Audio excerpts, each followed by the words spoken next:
held in public. Not necessarily a question and answer session, but we're glad that a number of people have registered to come along and make their comments, some of which we may have to respond to by written answers. We'll start to see whether we have any apologies for absence. I'm not aware of any. We don't have any. No. Can I ask if any member of the cabinet has any declaration of interest in any agenda item coming up this evening? No, that's fine. We have some minutes of our previous meeting, which was 9th of November. Just ask if anybody has any queries or issues on those at all. Can we take those as accepted? Is that agreed? Great.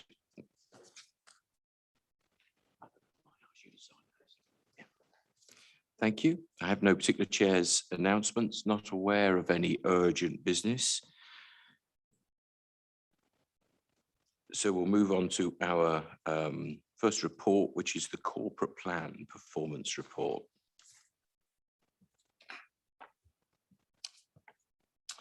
Okay, so this obviously is a new system that we set up for monitoring our most important KPIs across the council. It's evolving as we go. We're making tweaks as we go to the data that we're tracking. As a consequence, some of it doesn't have historic data showing through it.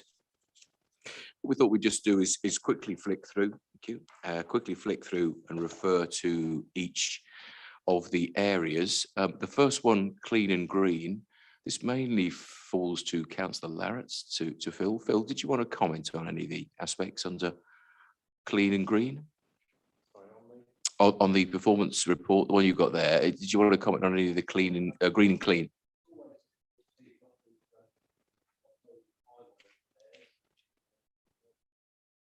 Microphone.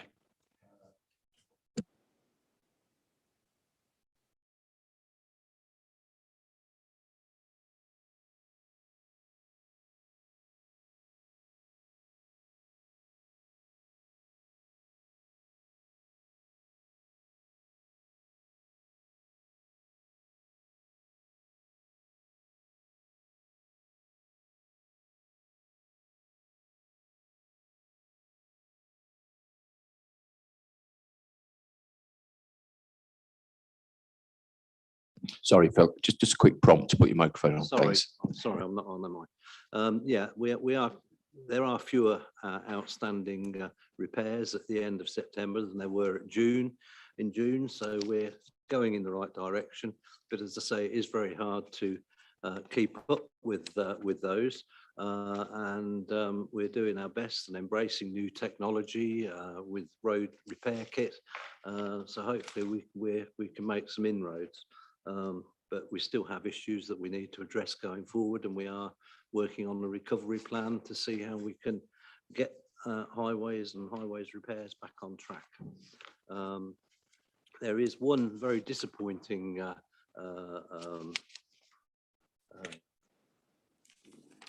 aspect to this, and that is I'm just trying to find it, if you excuse me, Mr. Chairman, is the loss of trees.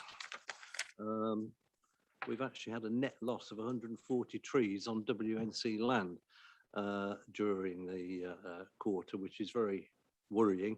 I'm not 100% sure why that is. I think some of it's to do with storm damage, although I think the storms were after the end of the quarter, but I will look into that and find out the reasons behind it. But other than that, Chairman, I think I've nothing really to add to what's there. Jolly good. Thank you, Phil. Thank you very much. The next 3 or 4 pages, improved life chances. This is health, social care and families. This falls to both Matt and Fiona. Do you want Matt? You're going to come in first? Thank you. Yeah, thank you, Chair. Just looking through the points on page 21, the people using social care receive self-directed support. I was intrigued and interested to, obviously the percentages we're talking about here tell a story, and it struck me that 67.6% of people that are using or receiving the self-directed support are basically the people outside of care homes. Therefore, the other 32.4% are the people in care homes. And given the work that we're doing around ICANN and the ICS and the the Tom work as well, which are all about keeping people in their communities for longer and keeping people at home. The anticipation is, or the target will be as we move forward, that hopefully that percentage will go up. So it will be interesting to monitor that as we progress. And then the point around the 95.6% people that return to their normal place of residence after discharge from hospital. Anna might say I'm wrong here, but that figure, I think, is everybody in the whole population, is it not? Therefore, it's going to be quite high. It's basically what happens to the 4.4% of people that are doing something else. So they're all interesting figures that I think it's right that we monitor and keep an eye on as we move forward. Again, the reablement service on the end. Speaking with the director about this, and what does that tell us? That we concluded that figure is about right for our for the services we provide. So again, we obviously need to monitor these as we progress, given this is only Q2 in our history, if you like, but very keen to use these as good indicators that tell that story. Thank you, Chair. Thank you, Matt. Fiona, were there any other that you would? I know this as well. There isn't really anything to add. I think it's quite plainly set out here, the situation with children's, but I just wanted to add that some of the delays that we're experiencing with adoption is due to court time, because we have got currently 20 families waiting for adoption papers to be done, and we're just waiting for the courts to progress those cases. So we are doing our bit as fast as we can, but the delay is actually out of our hands, really. So that is causing a few unnecessary issues for adopted families, I think. Thank you. Okay, thank you. We then come back to Phil. We've got connected communities, which is transport and connectivity. Was there anything on these, Phil, that you wanted to comment on?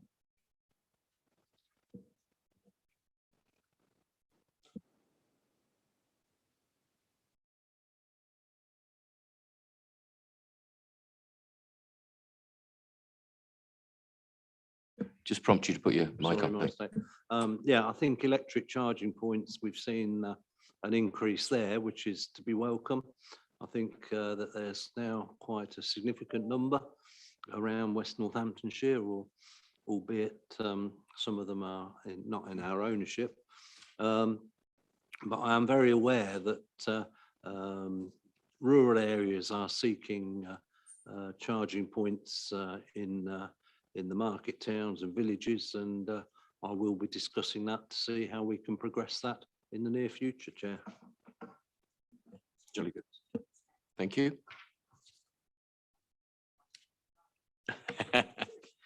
Okay, that's great. Now, finally, then, thriving villages and towns, place shaping. Sorry, it's not finally at all. Is it place shaping in homes? Adam or Rebecca, was there anything you wanted to mention on the house building or the planning? Over to you. Yeah, just to add to the 9 homes that were delivered last period by NPH, there are actually well over 200 homes in the construction phase of NPH's pipeline, 20 of which you and I, Mr. Chairman, will be attending the opening of on this Thursday. It's a development known as Murray Lodge. It provides a home and support to adults with support needs, and it's 20 individual apartments as well as office and therapy spaces for staff to support residents. So really valuable contribution by NPH, and much more of that to come. Brilliant. Thanks, Adam. Rebecca, any comment on the planning side? Thank you. No, Chair, I haven't really actually got anything particular to say. I know that these are perfectly acceptable figures. You don't want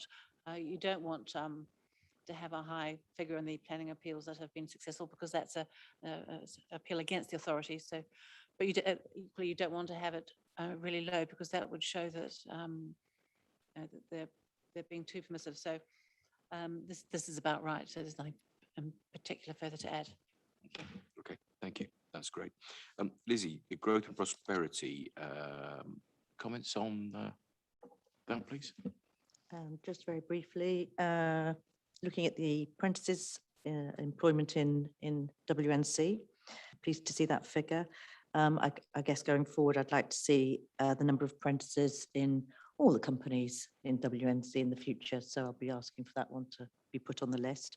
And the only other thing is there is now a dedicated line on the website for business support for businesses so that they can access that direct to get advice from our econ team, which is great news. Thank you. Thanks, Lizzie. Finally, Malcolm, did you want to comment on any of the Just- financial? Just quickly there, Chair, the key numbers there are the cash collection ones, and slightly ahead on the business, on the collection rate of tax, and slightly behind on business rates, and we're doing things about that. Key, if we collect the cash on time, that has no impact on our revenue account, but of course, if we can't collect the tax, it does. At the moment, we don't see any impact on that. Thank you, Chair. Thanks. Thank you, Malcolm. Okay, now at that point, is everybody done on their comments in different areas? Yes, indeed. In which case we have some speakers. We'll call first of all Councillor Jonathan Harris. Welcome, Jonathan.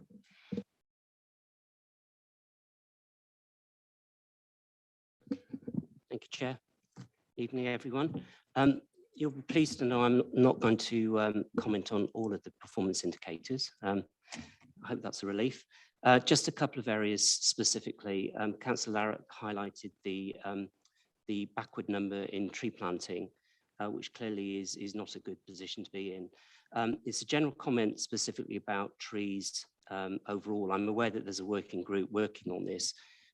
Could I have some clarity on the timelines for the expected publication of that plan? There was a public question asked at council last week, which was relating to, the answer responded was about Woodland Trust support for a tree plan. I guess the question I have is what happens if that application for funding fails? Is there a plan B to secure more opportunities for tree planting? There does also seem to be some issues in terms of removal of trees generally and reporting of removal of trees for private land, not just council land, where we have situations where trees are removed, obviously for reasons of disease, etc., in conservation areas. And the general principle is they are replaced, but it seems to be fairly ad hoc as to how they're actually followed up on. And I think the system appears to be different in each part of the old legacy council. So it's really, if we could, if anyone could give me some clarity on whether we're getting a hold of that effectively. One comment on the reported repairs outstanding. I note that the number has come down. Does that number just represent potholes, or is it all outstanding works? And is there an example of what works that would include? And then on the EV charging points, I wonder, do we have an overall target for installation? I'm wondering, would that be a better measure? It's not clear from the report if there's an overall annualized target. The manifesto mentioned, I think, 250 at the end of the first term, which I presume is at the end of the 4 years, which doesn't seem particularly ambitious, I have to say. There are 63 public charges per 100,000 people in the capital, in London. It's half of that everywhere else across the country. And given that we are in the position of heading for hopefully a successful city bid, I wonder if we could have something that's more ambitious on that front. Thank you. Okay, thank you. Just before handing to Phil, I noticed that the commentary actually in the report points out that these figures run to September and tree planting season is October to April. So I guess there's no planting, and of course the storms would have had a significant impact. I guess that's a part of that story anyway. Phil, did you want to comment on any of the other areas? I was just going to say, as far as the trees are concerned, it's an issue that's of concern to me, and I will be looking into that as to what the situation is. As we know, there's a lot of tree planting going on at the moment, not necessarily on our land, but particularly with the Queen's Green Canopy. There's a lot of planting going on there, but I will look into the issue of trees. I think the scrutiny working group is due to complete its task in the spring next year. That will come to cabinet, and the recommendations will be for us to consider as to whether we adopt that as a strategy. You know, I think it's perhaps another 6 months before it's finalised. And charging points, I think charging points are something we need to be careful about, because we don't need to necessarily need to go rushing in, perhaps as we thought we needed to, because battery technology is changing significantly, and the need for charging points as batteries get more reliable and take you further distances. Do we need so many? You know, I just don't want to rush in to put in charging points where it's not necessary. But I am mindful of the fact we've got a pilot going on in the moment in Northampton. We need to look at the outcome of that and what usage they get. They're particularly in the terrace streets where there are issues. I mean, I've had people come to me about those going back over the last couple of years. So, you know, we are looking at that, but I am mindful of the situation in the rural areas and the need for us to get some charging points out there as soon as we possibly can. And I'm discussing that with officers, and that's ongoing. Just on trees as well. I hear, you know, we've got major issues and we've got to get a tree policy that's right. It's the question of and I'm not saying we shouldn't take out any trees, because I think we need to. You know, I've got 75-year-old residents falling off ladders because they're having to clear out the mess that a particular tree makes, and it's the wrong tree in the wrong place. So we've got to get it right.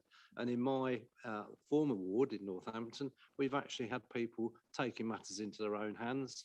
You know, when I don't like getting calls on New Year's Day to inform me that there's somebody walking around the edge of a park with a chainsaw cutting down trees. So, you know, we've got to get something that works for everybody, or we're going to end up with people taking matters into their own hands. And that's not the only incidents where that's happened as well. So we've got to get something, got to get something that's right.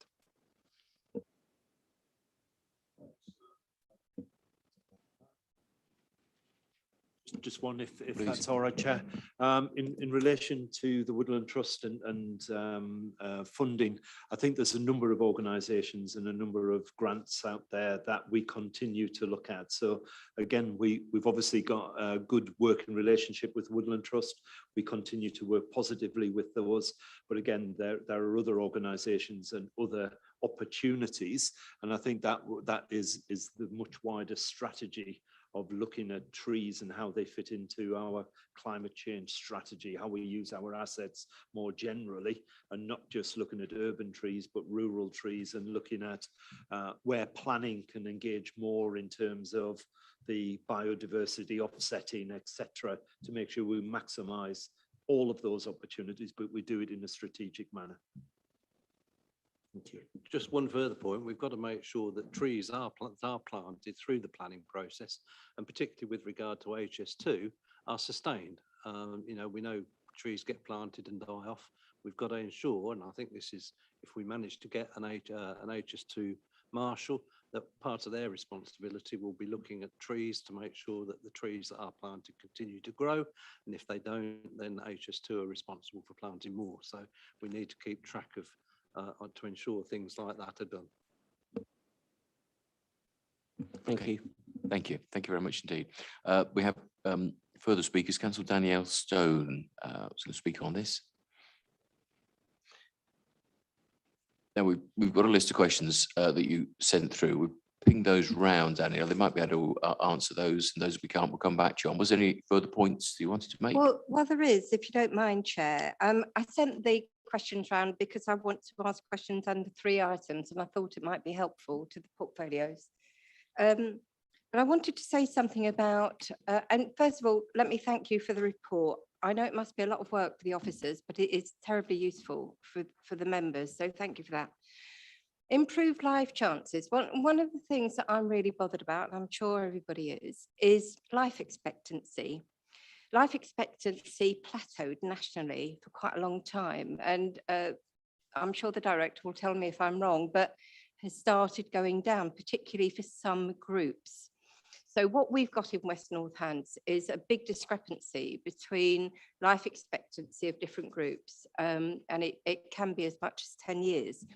So I think those two trends need to be kept an eye on and reported on. So, and if it isn't, then we won't have a proper measure, will we, of what we're doing and the impact of what we're doing.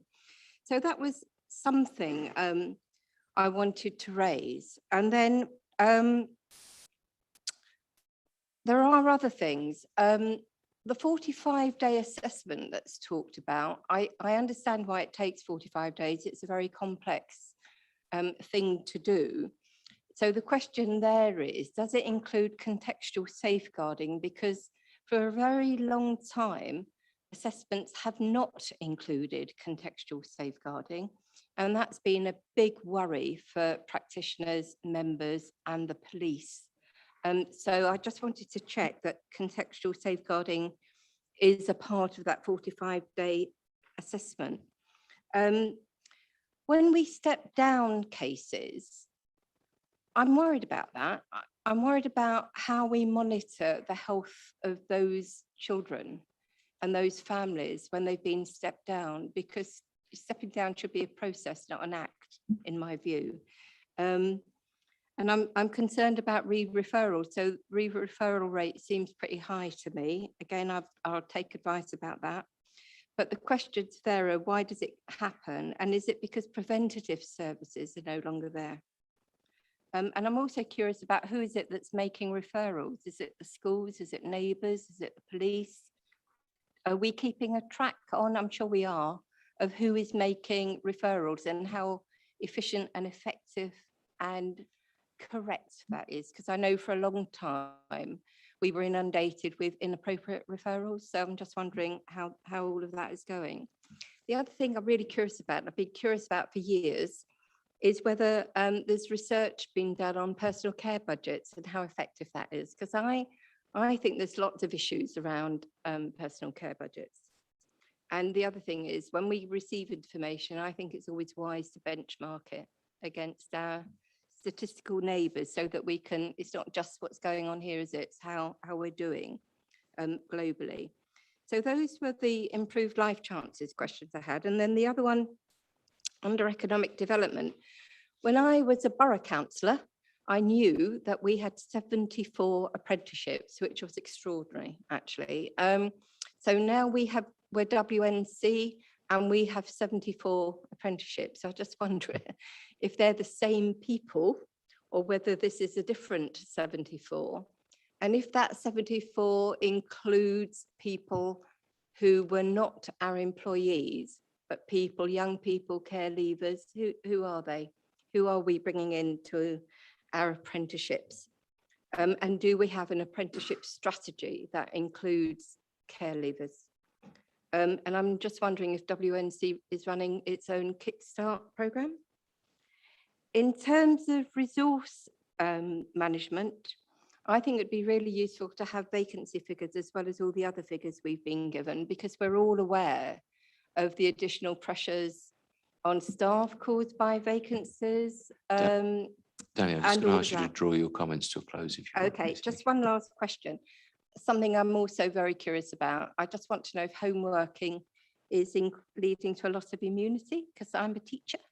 And I know that after each school holiday, when we go back to school, not that I'm teaching at the minute, I'm retired, all teachers get ill. And it's because, you know, their immune system has been on holiday too. Okay, thank you. Quite a few different points in there. Does anyone want to respond to those? We've got the written ones as well. We might want to put a comment. Fiona, over to you. Quite a number of Danielle's questions, as far as children's is concerned, require data. And I need to double check that, because obviously you'll be aware that all the children's services in the trust. So I don't have it to hand. I would have to go through the trust to get some of the data. But just to reassure you on things that I do know, the 45-day assessment does include contractual safeguarding. Police and schools are our main referrers. And we have got 3 care leaver apprentices extra to the 74 in the trust. And we're looking for more. But I'll send you an email with the answers to the rest of the questions when I get the data. Thank you, Fiona. Matt, you wanted to make some comments? Yeah, it was just about the point around life expectancy, which is a key indicator, isn't it? And I was thinking, okay, well, where do we often see a lot of the data around life expectancy? And it's we have the joint strategic needs assessment that comes to council every year, comes through the Health and Wellbeing Board as well, and is used to evidence a lot of the work that trickles off the back of that. And I'm also thinking about where we're going with the ICS and the place work and dropping down into our communities. And I think that's something, as local members, I want to challenge us when we get to that point to get involved with that and start and act and use that as, you know, some of the determinants that force action out of, you know, the work around the ICS. But I'm sure I could find Danielle some more information on that. And also, I haven't seen any performance around the personal care budget. So I'm happy to perhaps take that away as well and look at it. Okay, thank you, Matt. Any other comments at all? Might be, oh, Mike, over to you. Yeah, just on the home working, we do have some flexible rotas in place that take account of that theory that the immunity goes on holiday as well. And actually, it's worth saying we're being, you know, as flexible as we can at the moment. If people are a little more nervous around the climbing rate and things like that, we're really trying to offer that flexibility to all workers. If they're a little bit concerned, they want to, you know, maybe do 3 days at home normally, now they might be doing 4 or 5, where we can accommodate it, because we appreciate that some people are a little bit more nervous at the moment as the rate climbs up. Thank you. Thank you very much. 2 more speakers on this. Bob Purser. Welcome, Bob.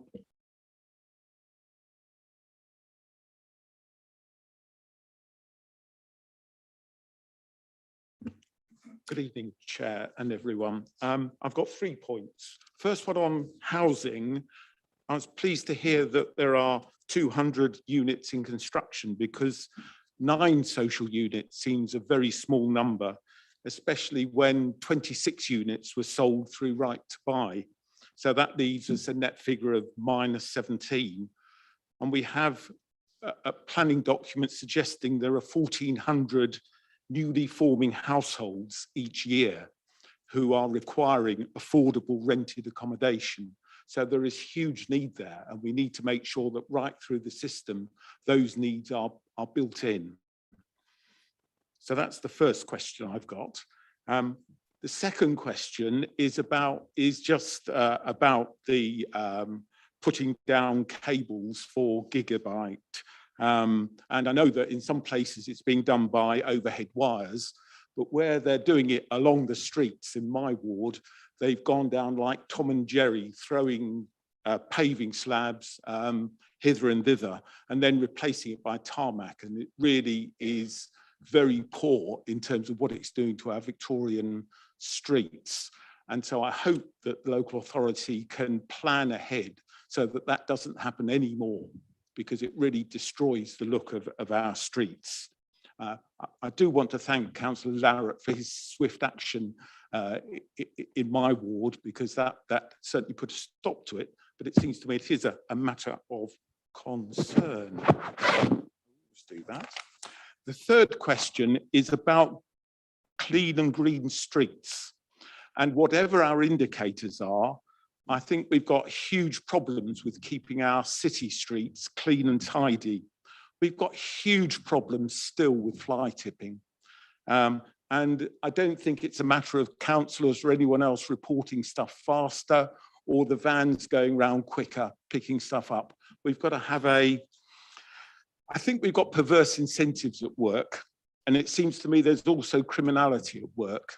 And there needs to be an inter-agency approach to this. We need to work much more closely with the police, and we need targeted operations to try and reduce this.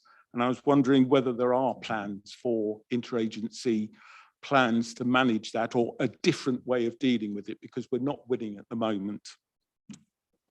Thank you, Chair. Thank you. That's appreciated, Bob. Anybody want to comment on any of those mainly 3 items? Phil, thank you. Yeah, thank you, Chair. Yeah, the cables is a big issue. I live in your ward, so I'm fully aware of the appalling state that roads have been left in. And, you know, I go back to when cable TV, when the street lighting PFI work was undertaken, and a lot of lampposts were removed. Paving slabs were put back in many instances.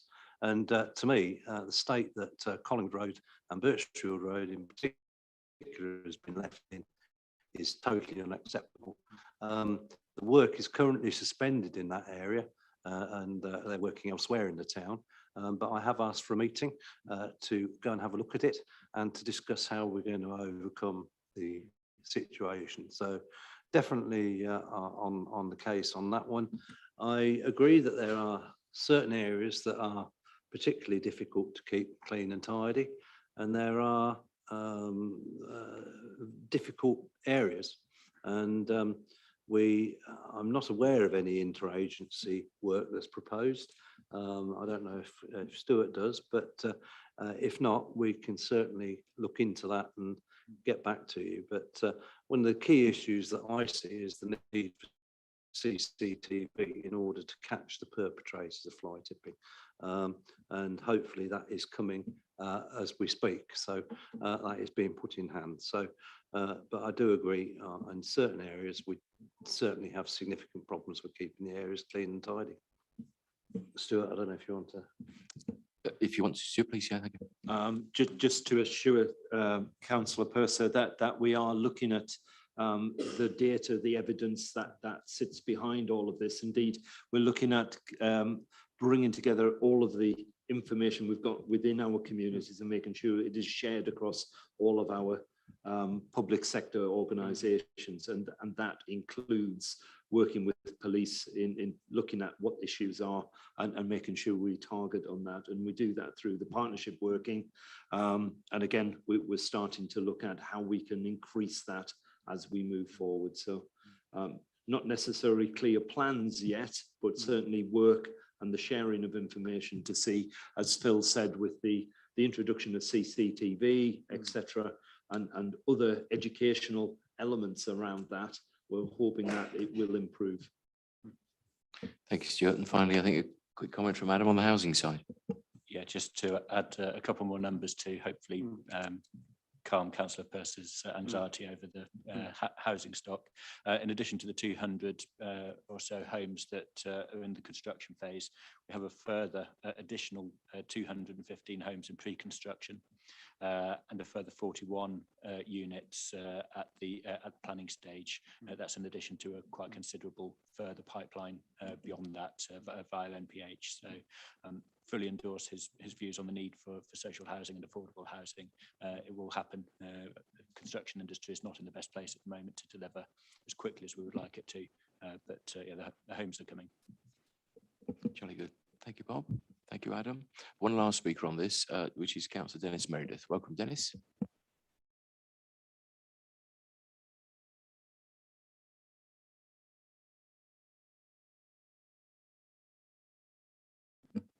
Thank you, Jonathan. Firstly, I've been informed by my colleague that you touched on the problem of trees, and I thank you for your comments that you made. And I also like to thank portfolio holders who actually come to have a look at the situation, and they was very supportive to the things that I was telling them, and I do appreciate that, and I hope that can go on the record, because to know about the problems that we have, I just want to say there's a couple of issues I think which would be quite useful for the Cabinet to know. As most of you know, that I will be Mayor next year, and we will be celebrating Her Majesty's 70th anniversary, and within that, we're going to plant quite a few trees within the areas, and I've been making a few suggestions for that to happen. We have some of the areas, especially some of the allotments, who could accommodate some of those trees. So I'd hope that you could take that into consideration. And the other thing I'd like to say, Chair, I think we've got to get this right. Is what you said in your opening speech. We have to get the policy right on the trees. And the mistakes we made in the 70s, we don't want to make them now. So what we want to do is make sure when we plant in trees that we plant the right trees. Just before I end this little speech, there has been lots and lots of damages to the trees, especially in my particular area. There's still loads and loads of trees which have been blown down, which still need to be sorted out. And I'm in the process of talking to the officers in getting that done. So we don't really want that situation again. And I feel that we should have some sort of expertise advice on the right amount of trees that can be planted and are not going to encroach on people's lives and spoil their way of living. So I will leave that with you, Jonathan. I know I do trust what you told me the other day when you said you're looking at the budget, and I think that's an excellent right thing. I will work with you on the specific trees. So thank you very much for the input on that. Thank you. Thank you, Dennis. You said quite a bit earlier, Phil, but is there anything you want to add to that, or just take Dennis's comments on board, please?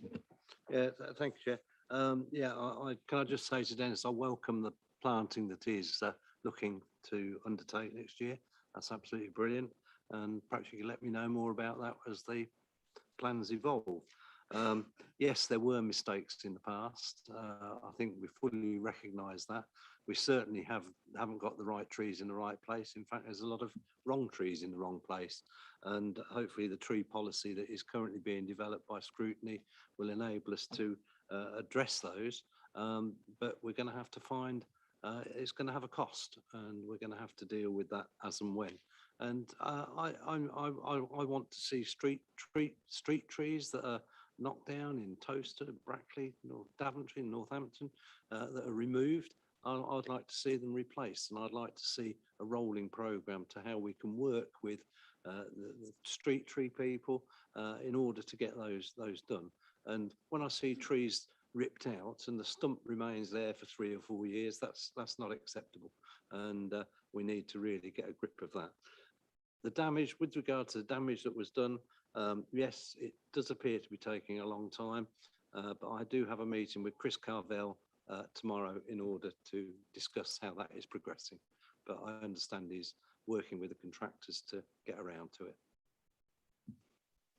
Very, very reassuring. Thank you, Dennis. Okay, jolly good. That takes us on to item 7. This one is with Mike to talk us through. Then we have one speaker, which is Councillor Jonathan Harris. This is employee survey. Mike, over to you. Do you know, I just felt so much warmth and agreement. I completely forgot to do that. So can I just ask you to confirm your agreement, please, to the recommendations, which is to note the performance indicators. Thank you. Thank you, Mike. Back to you. Yeah, thank you. If we move on, then these are the draft results. So the finalised results will be published in full early next year. And it's worth just for a second talking a bit about best companies, because I think we've all heard of the best companies list and the various lists that are available. And they're quite well publicised each year. Actually, public sector organisations have never really traditionally gone for it. So I think it really shows our vision that we want to put our stake in the ground and say we want to get on that list. Actually, you cannot go for the list if your organisation is younger than 2.5 years old. So it'll be so we've got 2.5 years to build up and then really go for this. And actually, what's really interesting about the initial feedback is, if we were able to go for it, we'd probably end up on their ones to watch list, which is the precursor list to the main list already. So we made some fantastic headway here. It's excellent work been done, and my thanks to Alison Gordon, our AD in this area. And so far so good, and more news to follow when we get their final report next year. Jolly good. Thank you. Anybody else? Any other comments before we bring the speakers? Okay, as we say, Councillor Jonathan Harris is registered. Jonathan, welcome back. Thank you, Chair. First thing I want to say is extremely encouraging to see this work being done. It fits very much with my day job work when I don't have my councillor hat on, so it's very good to see this work being done. The surveying bit, though, from my own experience, is the easy bit, clearly. The hard bit comes in terms of the added value from looking at action plans and specific changes that need to take place in response to the survey. And a couple of comments or questions that I have as a result of this. Clearly, you've answered one of them, which is there's going to be more detail, the full detail available in the new year. I hope that will be available to members also to see and review. There are a couple of areas I think that slightly concern, and I note that the lowest response group were staff level employees, although still within their acceptable band levels. But I hope that maybe can improve over time. And I'd be interested, obviously, to understand a little bit more about why that might be the case. It's hard to know and shouldn't really jump to conclusions, but it would be good to see more of the detail on that. So I guess my questions are, how will the results and action plans be fed back to employees? Communication of results is very key in this type of thing, particularly as we want to build on it and move forward. You know, we need people to feel confident in the process itself and the transparency of the communication. What guidance and training and support will be given to managers and leaders to drive the improvement? Again, that's quite a key process. And often, in my experience, managers are left to their own devices and really don't always get the support that they need. Then what measurements are planned to evaluate this issue of subculture that it talks about? It's one of the things whenever there's any type of merger or in a commercial world, an acquisition or anything of that nature, there is the challenge of those cultures coming together, and we have that challenge. And again, my experience indicates that unless those cultures are brought together swiftly and quickly, they become potentially quite stuck in their ways, and you know, they have issues then to address going forward because they can become embedded. So really, they're my key questions. As I say, it's a positive that this is being done. I think it's significant, but it's really just if there could be some clarity on those questions. Thank you. Thank you. So if I may answer, if that's okay, Councillor Harris. Thank you for your questions. And actually, it was very useful to get your checklist to go, yes, we're doing that, yes, we're doing that. So it's great that we're on the same page on that.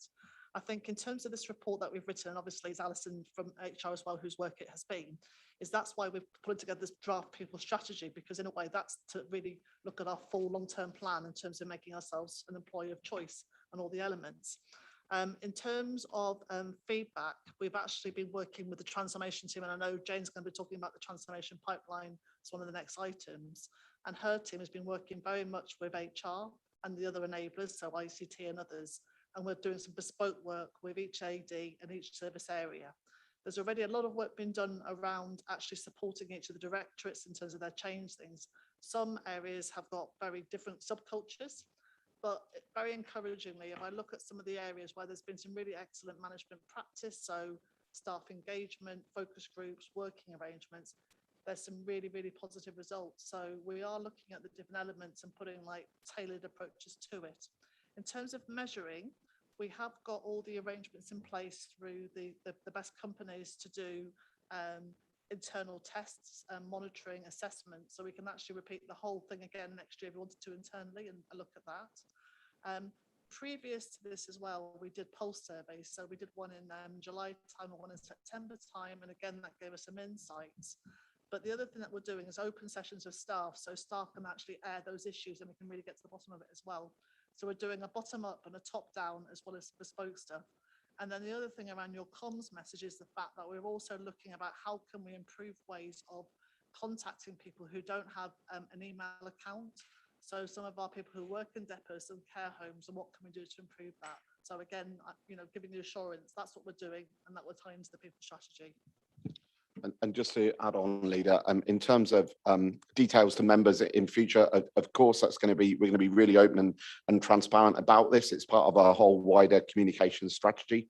Response levels, actually, when you do the first one, and because there's never been anything like this before in public sector, I always feel that it was going to be slightly lower on the first one. The key for me is that repetition, making it part of the culture, making this something that we look at. So having those future ones. So it'd be really interesting to see when we do it next year, what happens with that. And really overall for me, this is a key part of our transformation plan. I've spoke to the team here a lot about the work of people like Toyota and how they transformed their world with IT, but they also made HR a really key part of that transformation. And that, for my belief, is the reason why Toyota are 10 years ahead of everybody else in terms of electric cars. It's because their transformation that they did 10, 15 years ago, it involved IT, it involved the factory processes, and it involved HR culture as well. So all of that leads us in, I think we're in good shape here to do something similar here and get ahead of the game in terms of public sector. Thanks, Mike. Agreed. And Adam, you're going to make comments as well? Yeah, I think Councillor Harris makes a really valuable point about bringing people together and becoming one organisation, and it's comforting that he's recognised that point when it's been something that you and I, Chairman, have been identifying and working on for quite a while. And I hope tonight's agenda actually symbolises the way that we're moving as an organisation, because you look down the agenda and you see a draft people strategy, customer experience strategy, the transformation update. We've got a housing strategy coming down the line. We're going to have a sport and leisure strategy, and we're now starting to see an organisation that is able to think strategically. We're moving towards that place where we can start to really think about how we best benefit our residents in the long term, and look forward to further cooperation from Councillor Harris and other members throughout West Northamptonshire. Thank you. Thank you very much, Jonathan. Thank you. Yeah, and just to add my own comments there, I think everything you say there is right, Adam. Specifically on this issue, it's been my thought right from the start of this council that the real key to its success will be how engaged members of staff are, how excited they feel to work and to support customers and so on. Without valuable staff, we are nothing. And so to see that we're off to a reasonable good start, limit perhaps people's ability to work together is important. So to continue benchmarking and making improvements is vitally important. Thank you very much. So just to draw your attention to the recommendations, which are at section 3, just to ask you to confirm your agreement. Are those agreed? Thank you.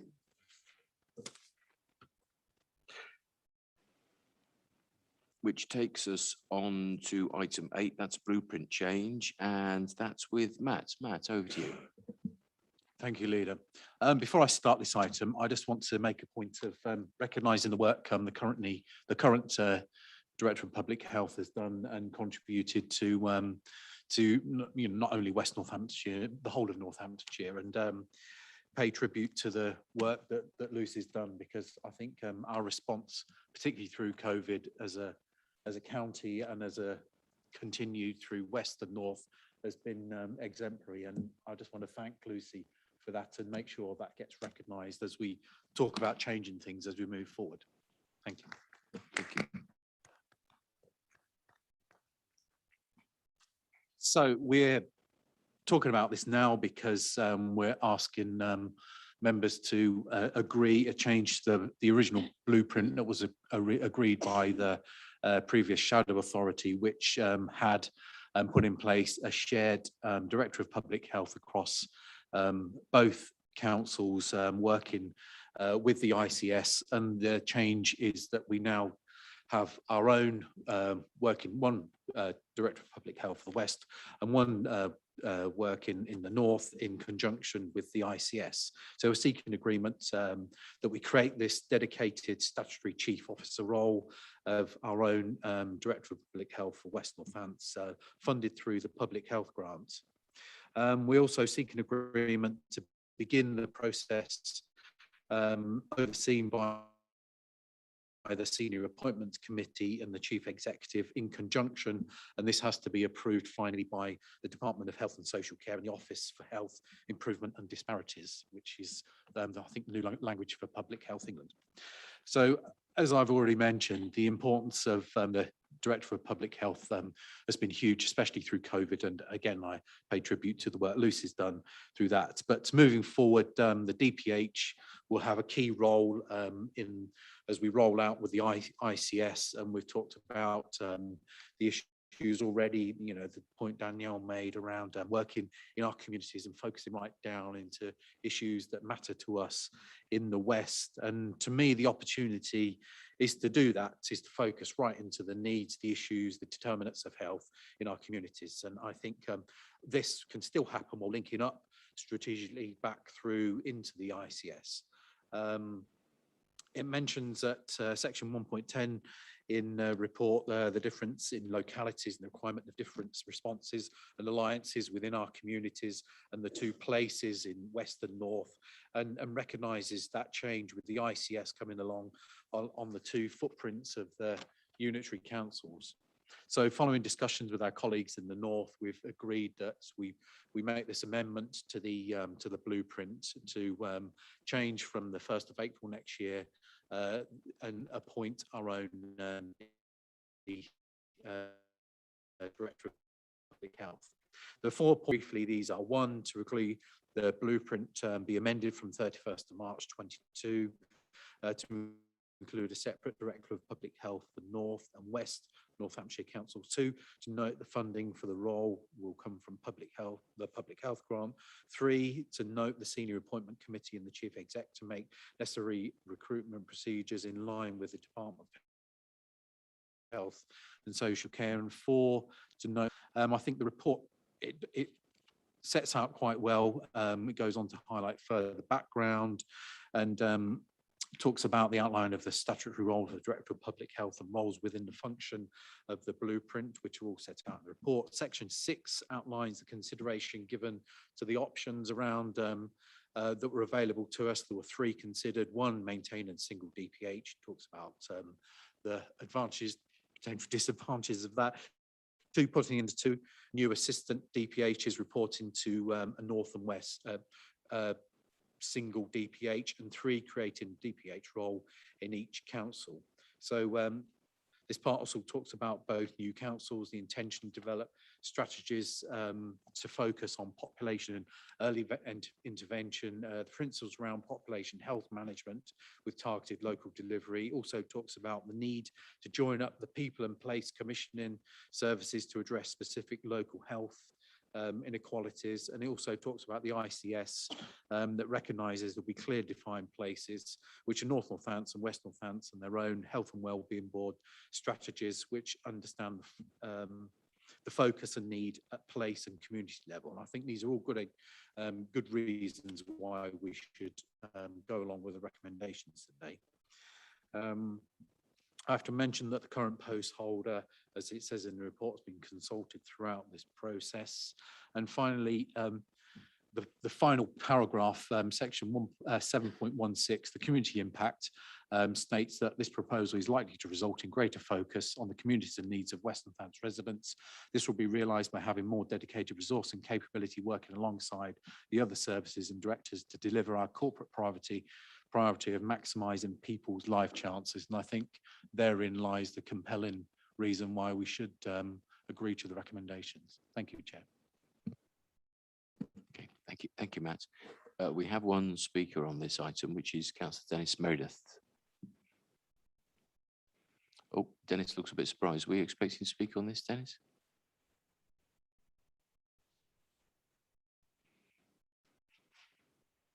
No, okay, that's fine. Any further comments at all from members of the Cabinet? No, can I add to that as we move forward, we see more and more that we need to determine what we're doing ourselves locally. And there's some things that sometimes you think are difficult around that. And in actual fact, we know that we've risen to the challenge under our current Director of Public Health in the most fantastic way, the most extraordinary challenge, really. And we can't thank enough for what's happened there. This is a move forward that does represent, I think, the right thing for our council, nevertheless. So if I would draw your attention back again, please, to the recommendations that Matt highlighted at section 3, just ask you to confirm your agreement to those recommendations. Is that agreed? Thank you. Takes us to item 9, which is back with Mike, and this is customer experience strategy. Mike, over to you. Thank you, Leader. This report is to set out our customer experience strategy for the period 2021-2024. We had 2 really useful and informative transformation events around this, which a number of members attended. All of that was fed into this strategy. And the strategy is pretty clear in front of you, but I just wanted to share with you a theory that Louisa, our AD in this area, has come up with. And it sort of touches on what Councillor Brown was just saying about moving towards one council. And I've kind of nicked it from her, and I've called it the Costa coffee theory. Because if you want a Costa coffee and you go to Toaster and you buy one, if you buy a latte there, it's probably exactly the same to the latte that you buy in Costa Coffee in Northampton. And also you might walk into the high street shop and buy a Costa coffee, or you might drive up and get one from a drive-through, or you might get one from your local supermarket because it's got a Costa machine there. So no matter how the interaction is and wherever it is in West Northants, that the quality of your coffee is exactly the same. And that's really where we're aiming to be in the future, is regardless of whether you walk in, whether you're on the internet, whether you want face-to-face, whether you want to interact with us on a mobile phone, however you choose to interact, wherever you choose to interact, your customer experience and the product that you get from us is exactly the same. The other thing that Costa are really big into is once you've ordered your coffee, then proactively asking if you want a cake or if you want something else. And that's exactly where we want to get to. Is there anything else we can be helping you with? We see you've got an issue with this, which could relate to that. There was a really good example, I think it's in the report actually, about one of the case studies that we used at the transformation event, and a chap really struggling with his putting his bins out. Well, actually, there's a service for that, where we can help him. How do we proactively advertise services like that to our residents and offer it to them in advance, so they don't necessarily have to come to us in a reactive way? This is a really good report. My thanks to Louisa for producing it, and I'm looking forward to being a part of the implementation of this strategy as we move forwards. Yeah, thank you, Mike. We don't have any speakers on this at all. Any other comments or questions from members of the Cabinet? In which case, I just actually confirm.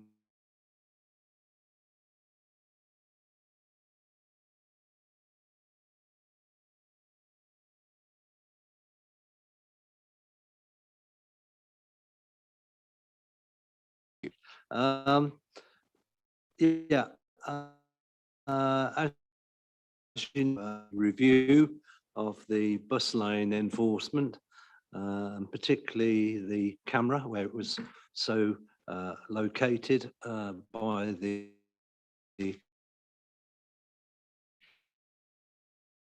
opposite the entrance to Westbridge Garage. And there's been a very thorough review, as the report before you clearly shows, including a traffic survey, an analysis of enforcement data, and the outcome of a public consultation. And can I thank everybody who took part and took the time to respond to the consultation, which has helped inform the outcome of the review, which is reflected in this report. I think it clearly shows that we are listening to people in coming up to in our decision making. So thank you. Taking into account all the information considered within the scope of the review, I'm pleased to recommend to Cabinet that enforcement of the bus lane at St James will cease as soon as possible. The bus lane will remain in place for buses, active travel users and taxis to use from 7:30 to 9:30 on a daily basis. And can I just say at that point, I do think we need to regularise, standardise, or whatever the right word might be, the usage of bus lanes in West Northamptonshire. We need to make sure that as far as is reasonably practicable, they are all the same in the vehicles that can use them, can't use them, etc. Not the hours of operation, they're all going to be different, but as regards to usage, you know, some have motorcycles allowed, some don't, some have private hire allowed, some don't. So we do need to tidy that up, and I spoke to the relevant officer this afternoon, and he's quite happy to look at that. So hopefully that will come about fairly soon as well, because I have had representations from the Private Hire Association in particular, who are concerned about that. So I've asked officers also to consider alternative locations for enforcement, and we will have to come to a conclusion as to where that might be, but we will of course ask the bus companies themselves where they feel that need addressing, and we will base our decision, I'm sure, on what it is they have to say. And please be assured that from my perspective, I think bus lanes do have an important role in making public transport easier and quicker for our residents and enabling safe, active travel. They help encourage people to use sustainable forms of transport, which will contribute to the council's carbon objectives. But we must find the right balance for all road users. And unfortunately, the location of the camera in this particular place created public outcry, and we have had to put that right, and that's what we're doing tonight. But we will be looking at other areas where we can take enforcement action which is reasonable and measured. So I propose that, or I ask that Cabinet agrees the recommendations set out in this paper. Thank you, Phil. With three speakers here. The first is Councillor Jonathan Harris. Jonathan, welcome back. So you might be somewhat surprised to have a rural councillor talking about this issue, but it's really just to reflect that this issue does go far beyond Northampton. And I've had several residents who unfortunately have been caught by this particular issue. I'm very pleased to hear the decision that you're recommended to the Cabinet tonight to take. I think it's eminently sensible. I would agree completely with Councillor Larratt. We clearly need appropriate bus lanes. They're there for a good reason, to enable flow of traffic and buses in particular. I completely also would agree that they should be regularised to make sure that everybody knows what you can and can't do, and which you can use and which you can't use. So there's not really much more to say on that front, other than I hope if there are other implementations put in place, that they are done reasonably, fairly, with the appropriate signage, so that people are completely aware of the reasons why it's there and what it's being done for. Thank you. Thank you very much, Jonathan. Next speaker is Councillor Julie Davenport.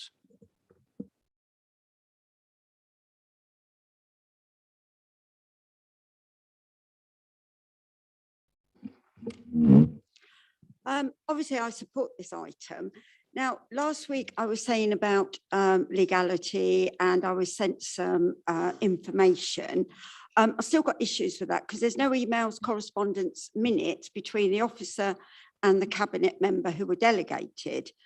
There was no consultation originally, except for an ad in the paper, which you'd have to look to the end, and you'd need to look for it. And what interested me also was that it wasn't the person delegated who made the decision. It was a manager who made that decision. And after he'd seen all the objections from councillors and residents, this manager decided to overrule all of them. Democracy. So, you know, what was the point in even putting the ad in? Was it just to tick a box, just say, oh, well, we had a consultation, we put it in the paper. And it didn't even come back to Cabinet. So something that is a huge financial problem for our residents didn't even come back to Cabinet, and a manager made that decision. Now, we've made about 800,000 from it, and it appears that it was installed just before this new council. So it's now being said that 500,000, we're going to have a pressure on our budget. So, you know, are we relying on residents breaking the law to, you know, fund the new council, even though it said it wasn't about money? But the big interest in this for me is the human side. And I've told you about the gentleman that can't speak English very well, so he couldn't have read the ad. He's driven up and down there before. Now, because of COVID, there's a backlog at the Traffic Enforcement Centre. There was 4 weeks, there's 2 weeks now, and I know because I try in vain to get hold of them. So when he did receive them, they were coming in batches. And then he got another one on top, then the enforcement, and there was no help at all. I spoke to an officer who just said, well, just tell him to pay them. And I thought, if only it's that simple. And then a cabinet member said, well, don't, deal with it. Get a solicitor involved, but there's no legal aid in the bus lane. But he did have some advice from a debt advisor who said that he can't go bankrupt because now they've escalated all the debt. So what he suggested is, why not buy a smaller house, sell your house, get a smaller house, and then you can pay your debts off that way. But living in Far Cotton, there's not a lot that's much cheaper than that. And by the time he'd paid everything off, he'd be homeless, and he'd come to the council, and the council say, well, you're intentionally homeless, we can't help you. Just need to ask you to draw your comments to a close, Julie, if you could. Sorry? Just ask you to draw your comments to a close, if you would. Okay, please. and a big issue is there's no payment plans. So if they get a £30 fine, it has to get to 173 through to an enforcement officer before they'll even look at payment plans, if they will then. So that is a big issue. So I'm still asking for help. Okay, so I think there's a couple of things here. Some of your points are, relevant to this, but around the edges a little bit in terms of somebody who receives fines through whatever mechanism, actually, whether it's buses or whether it's some other type of fine. There's a different process to deal with that, and we have to let that go through the process. In terms of the decision, I share a little bit of a concern too, really, about how this first came about in terms of how it all suddenly appeared. I suppose all I can say now is we take decisions properly here, and that will always be the case. That's as far as we can go on that. I know you've got other inquiries going, haven't you, on the way in which the decision was approved originally through NCC, which I guess is historical stuff, but it's an assurance from us we won't do these type of things from now on. Things will be absolutely spot on if there was indeed any mistake with that. Does anybody else have any other comments to make or questions to ask of Phil on the bus?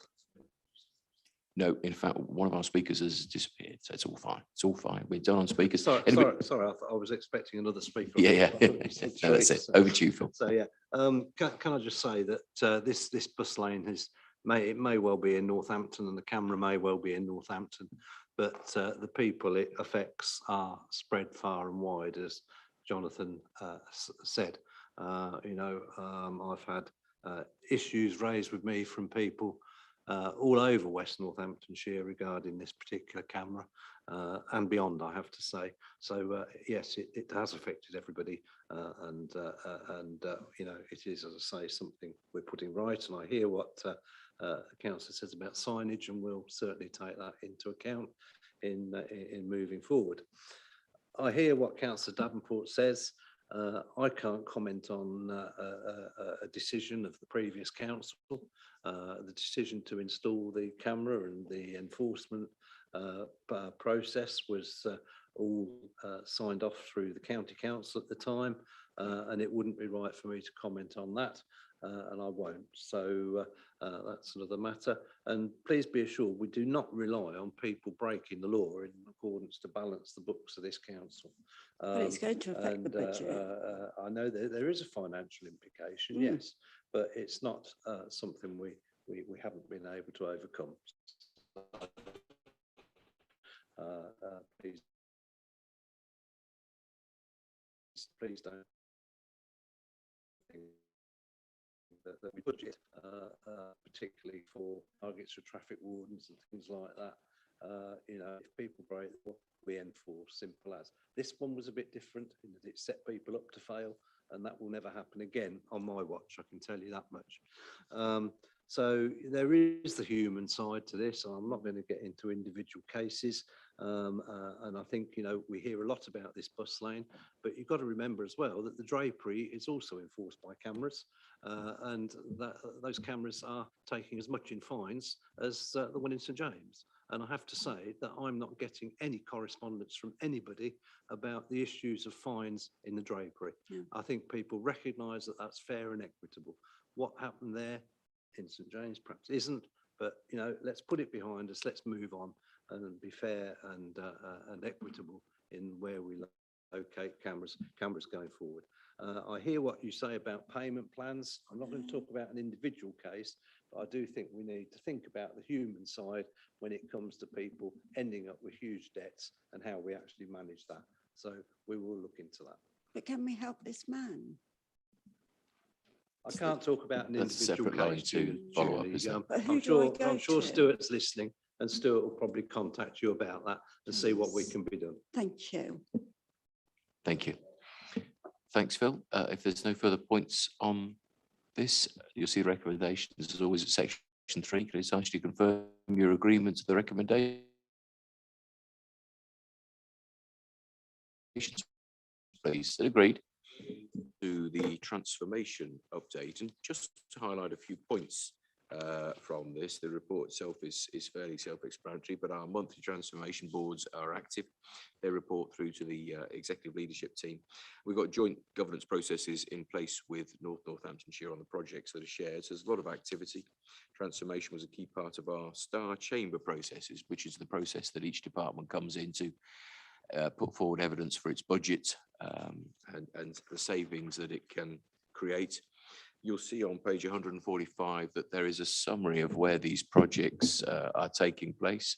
And in terms of departments, we've got 2 in the adults department, 4 in the chief executives, 3 in the children's services, 11 in corporate services, 3 in finance and 8 in place/economy. But they are at different stages. So some projects are just proposals, which is the ideas being fleshed out. One project, as it stands at the moment, is at discovery, where we're doing some investigating to see what can be done. You've then got design, where we're starting to shape up what can be done. And at the moment, there are 9 in delivery. Just also to highlight that we thought we'd also share a little bit more information. And this has been published just today as an appendix. And in fact, copies are available on the table if you want a paper copy. This just goes that bit further and gives a much more detailed description of what the project is, what stage it's at, what directorate it is, and then starts to project when those savings might be made. And I'd like to point out, of course, that all of these projects have been created since vesting day. These have happened since. They weren't going prior to vesting day. There are some projects where we have put TBC, in other words, to be confirmed on the savings, and this is where we have estimates, probably based on some previous work, but yet to be certain. Clearly, what we're looking to do is to push for as many projects to get through to the numbers stage, so we can see as and when these savings will be made. This information was available at the members' briefing on transformation, and has also been shared with the corporate scrutiny board as well. It's in a slightly modified format, but it shouldn't be entirely news to everybody. On this item, we have some speakers. The first one, may I welcome again Jonathan Harris. Jonathan, over to you.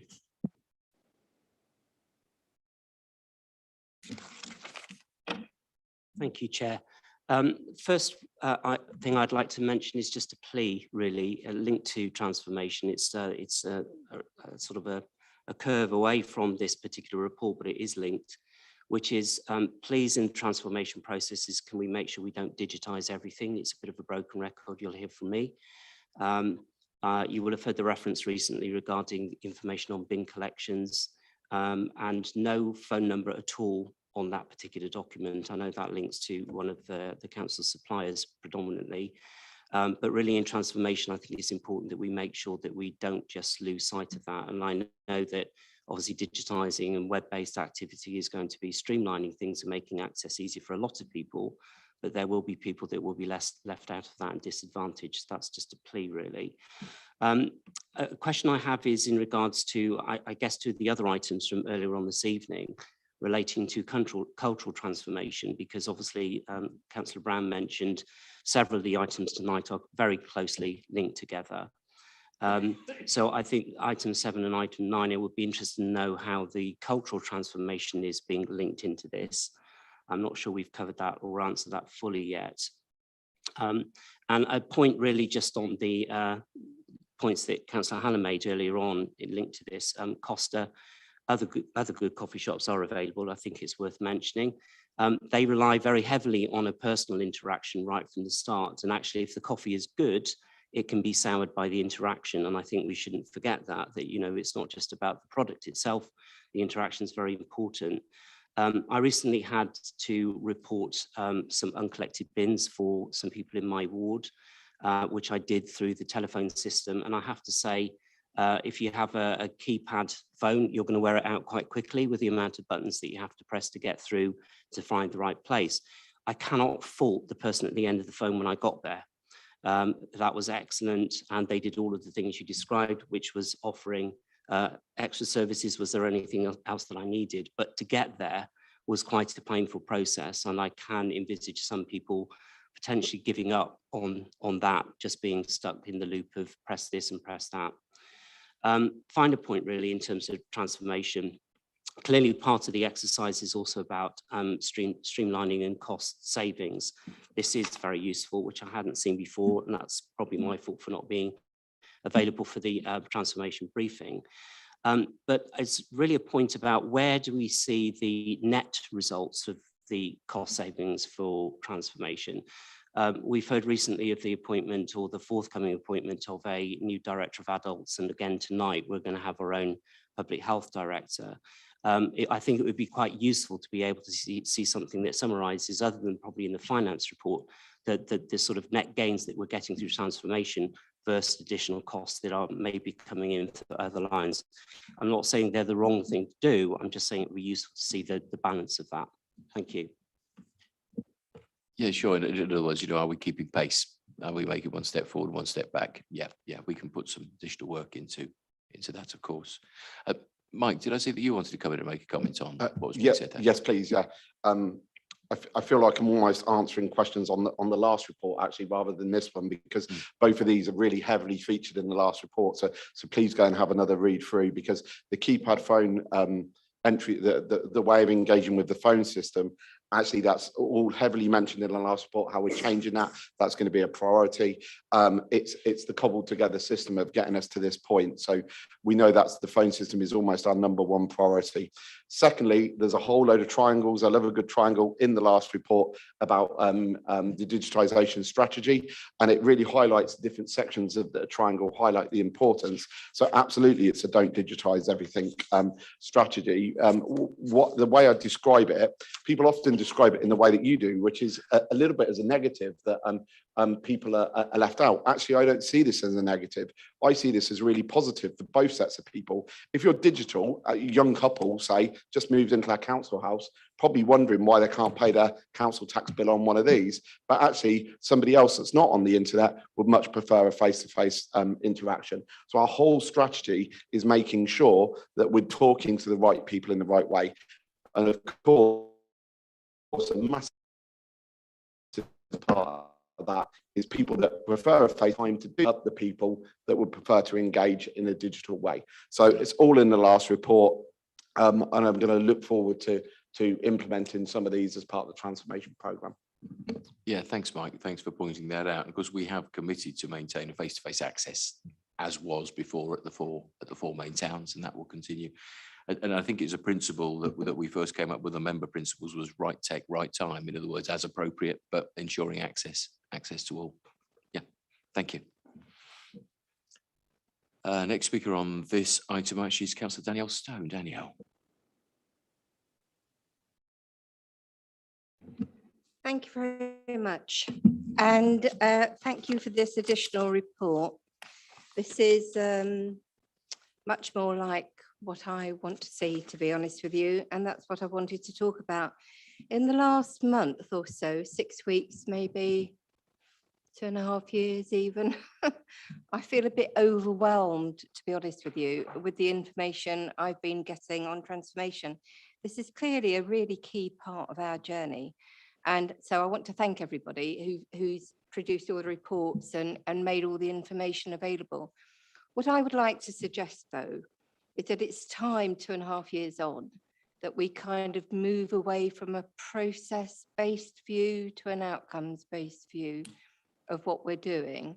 And if that is the case, then we need to know what the milestones and timelines are. So I think this is a step on the way, but I think there's a bit more work that needs to be done on that. The bit, I've only just seen this, the bit that alarms me about this is the potential savings. Of course, you know, we do want there to be potential savings, but I'm wondering if that is really the absolutely overriding priority, or if the service outcomes are the overriding priority. And if it is the service outcomes, which is what I would hope it is, then in that regard, I would want to see some indication of how we're co-designing that transformation, who the partners are. And I would also like to see value is of what we're doing. So for me, that's all part of the piece, because we're not just engaged in a process, we're engaged in a process for particular outcomes. And I think we need to move away from expecting the officers to all the time be telling us what they're doing. You know, they're professionals, we trust them to know what they're doing. And now we do kind of know, to much more confidence in saying where we've got to in terms of the actual nitty-gritty of the transformation and how that is impacting on our residents and on the services that we're able to offer.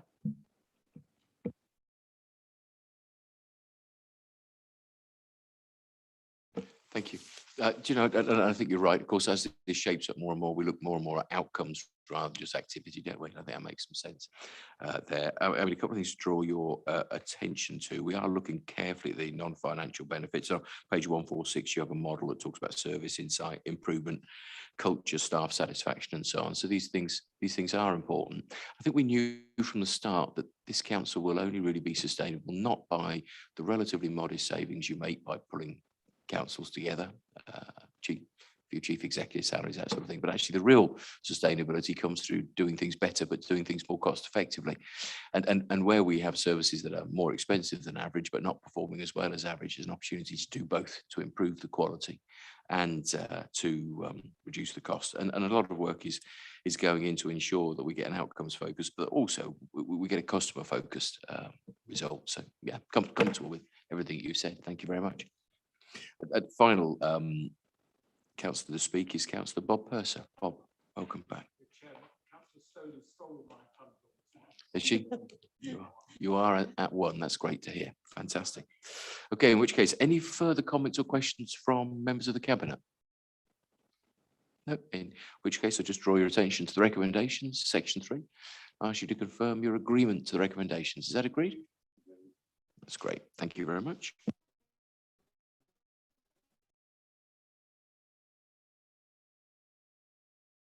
This takes us on to item 12, which is Northampton's Towns Fund, the Skills and Social Enterprise Development Fund. And Lizzie, this is with you. Over to you.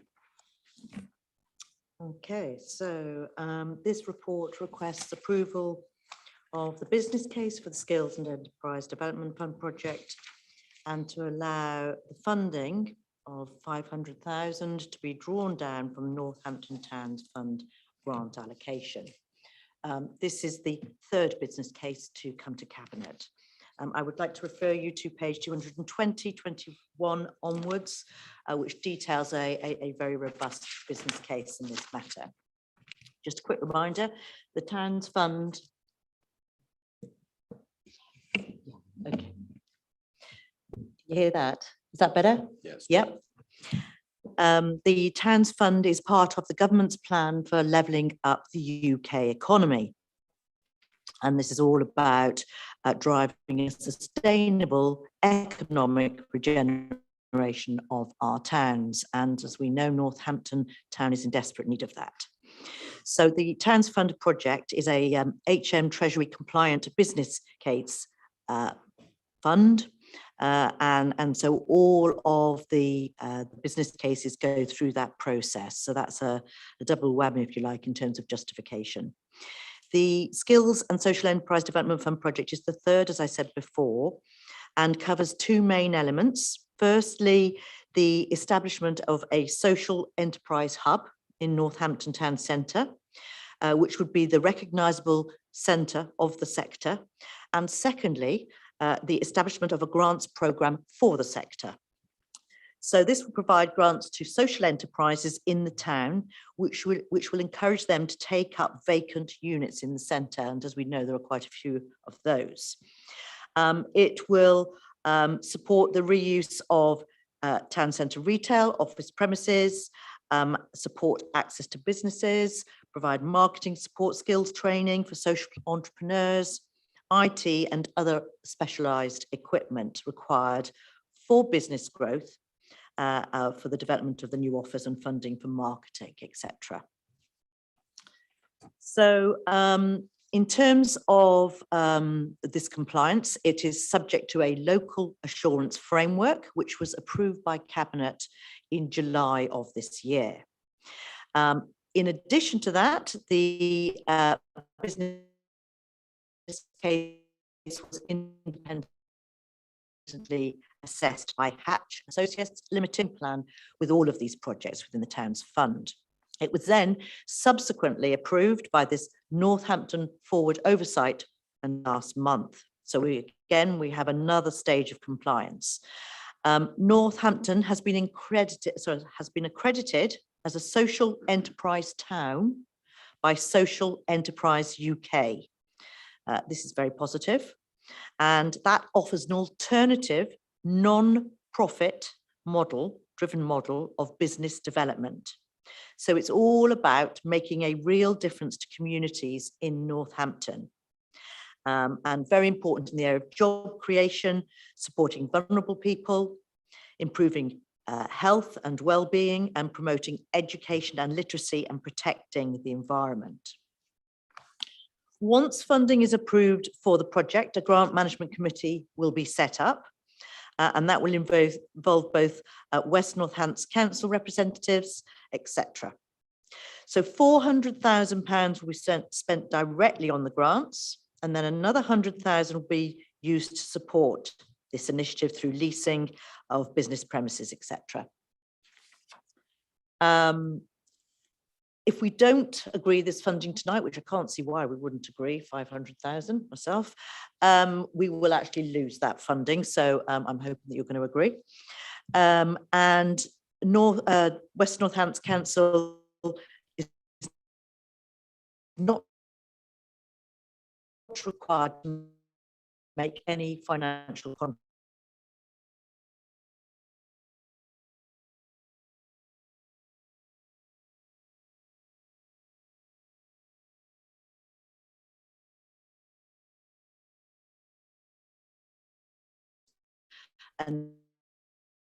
Analysis is utilised effectively.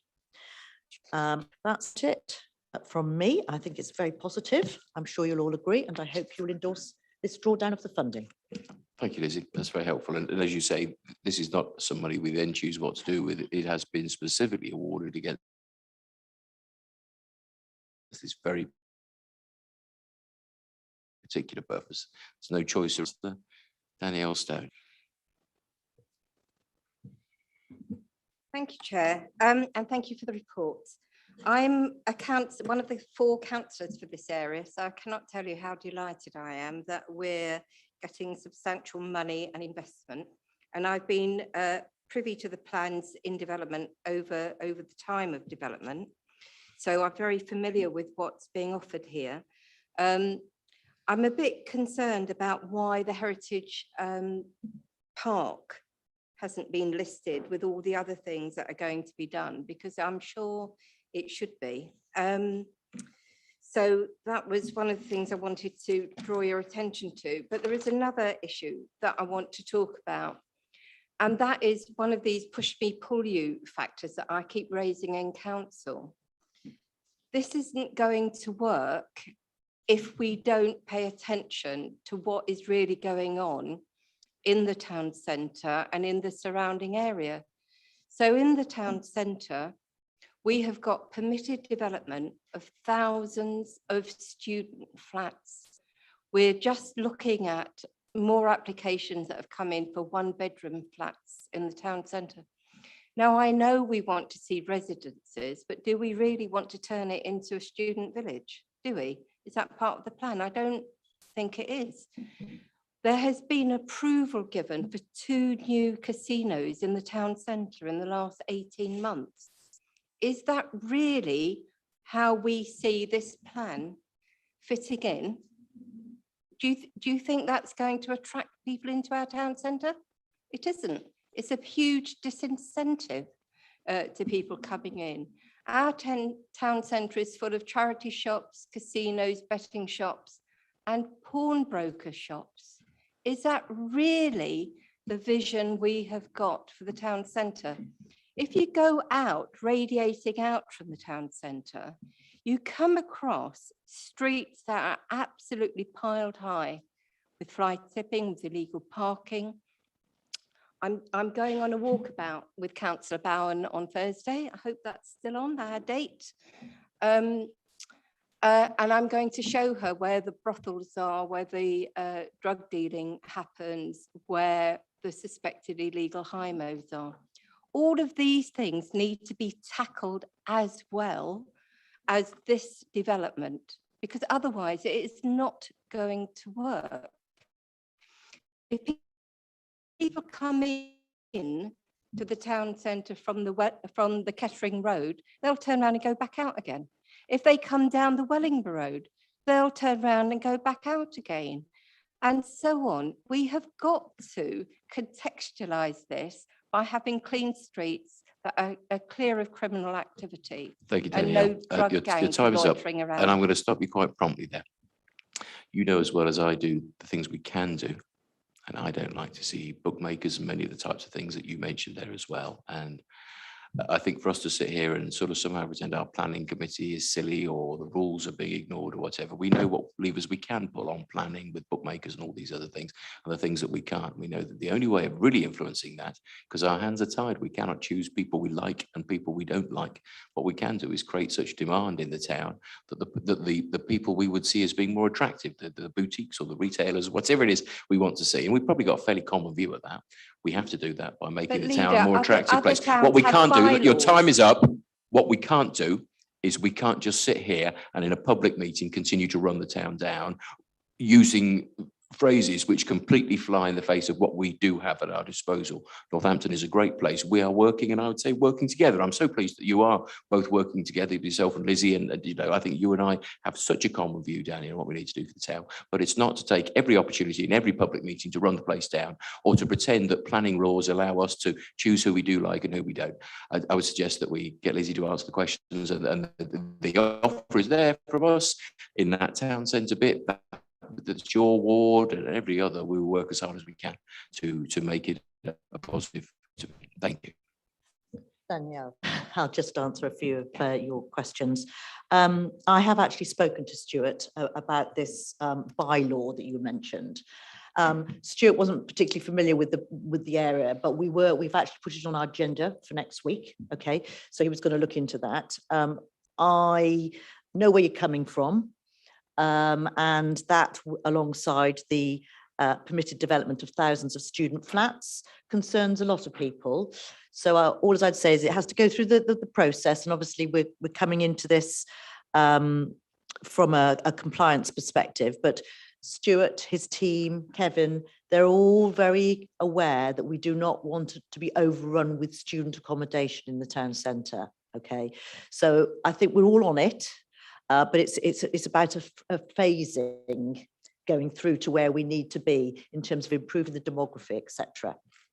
In terms of brothels and drug dealing, I'm afraid I do know all about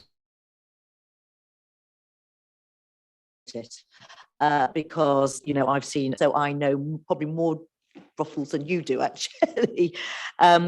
In terms of why the Heritage Park is not listed, I don't know. Why is the Heritage Park not listed, Stuart? I'll leave that one with you. We may need to look into that.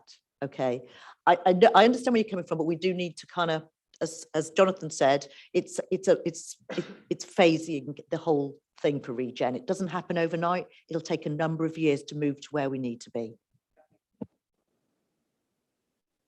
Thank you.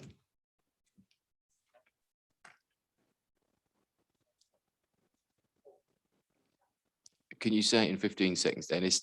Just say it from there if you would, gone, because you're not registered.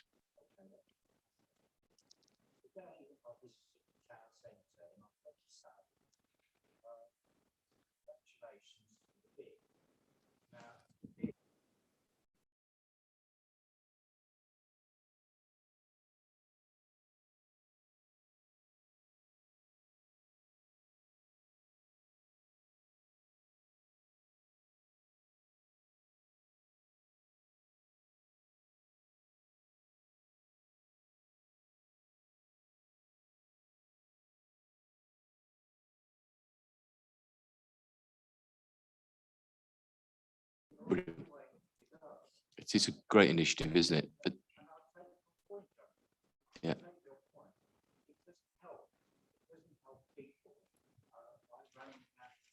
Yeah.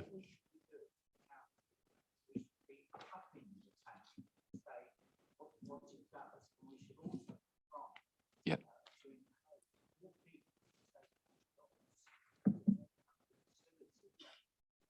Yeah.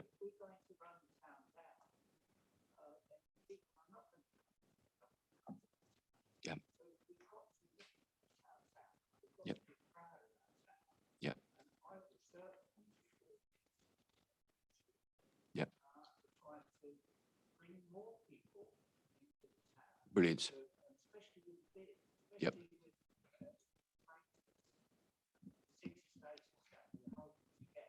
Yep. I'd agree. I'll stop you there if I may, Dennis, but I think you're absolutely right. Of course, the people who are watching won't have heard because you weren't near the microphone, and perhaps I should have differently. But you've just noted the bids golden ticket thing, which starts today. Just visit the town. There's an opportunity to win prizes, vouchers, and all sorts of things. It's a fantastic initiative. And as you say, none of these things are a silver bullet. That's a great thing. City state is not a silver bullet. We're just going to do everything we possibly can and put a bit of pride back in the town, and also do the sort of renovations, refurbishments that Lizzie, Stuart, and so on are working on as well. Thank you for your comments. No. I think that's the rest of our speakers. Any other comments at all? If not, I'll direct your, oh, sorry, Matt, you're going to come in. Well, no, I just wanted to say I'm fully supportive of the recommendations in the report to draw the money down, and fully supportive of Lizzie and yourself and the whole drive to make Northampton better. And, you know, really hope that we can make a difference and create an impact. Thank you. Thank you, Matt. Thank you very much. In which case, direct your attention, the recommendations at section 3. Can I confirm your agreement, please, to those recommendations? Agreed. Thank you. Thank you, Lizzie. Takes us on to the next report with Phil, item 13, vehicle maintenance, South Area Waste and Cleansing Service. Phil. Thank you, Chair. This paper explains that new arrangements to maintain the fleet of waste vehicles in the South Area are required to replace the current arrangements, which will end on the 31st of January 2022. These maintenance arrangements are essential to ensure that the waste service can continue to be provided safely and efficiently. Officers have looked at a number of options